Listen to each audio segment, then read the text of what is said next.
Okay, so question number 10 is a qualitative question. I'm going to be going through a series of hints that will help you to answer that question. The state regulators are checking up on repair shops to see if they are certifying vehicles that do not meet pollution standards. In part A, we're asked in this context, what is meant by the power of the test the regulators are conducting? By determining the null hypothesis and alternative hypothesis, this would help. And the options are two. The null hypothesis is really that the shop is meeting the standards. This is the status quo. This is what we assume is existing, and we want to see if it's not.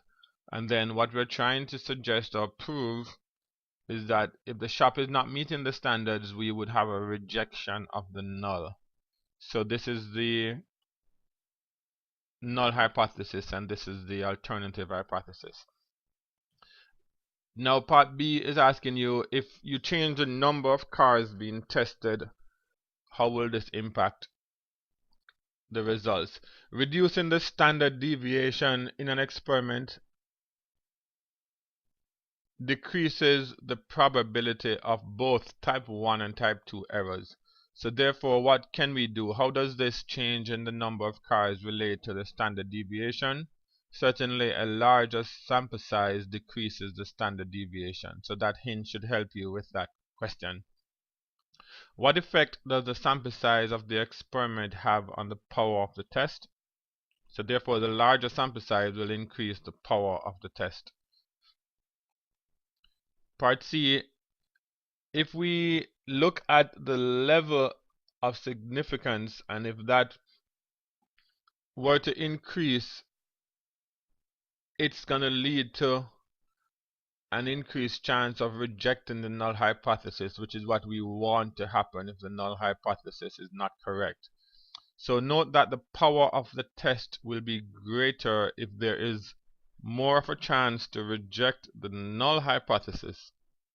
How is the significance level of a test related to rejecting the null hypothesis? And this part here will give you a hint.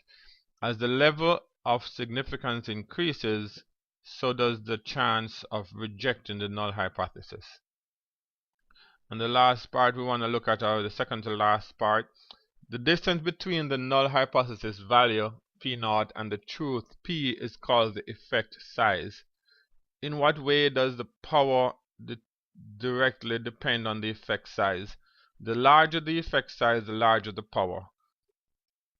That's pretty straightforward. So what we're saying is that in this case, the effect size is how far out of compliance the shop inspectors are.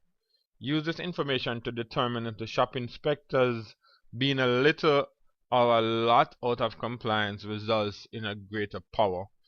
And this information is a little I don't want to say roundabout, but it's giving you some tips as to what to think about in order to come up with the correct responses to the questions. The questions, as I said, are qualitative in nature, so it's hard to find similar examples without giving you the answers, and I would not want to rob you of the opportunity to think through the responses. That's where the greatest learning will occur. So go back through this. Read through the slides here and see if this helps you in any way to come up with the answers for question 10. Alright, I hope it does. You can feel free to pause this video to be able to read the details a little bit more and reach out to your tutor if you need any further assistance. Thanks.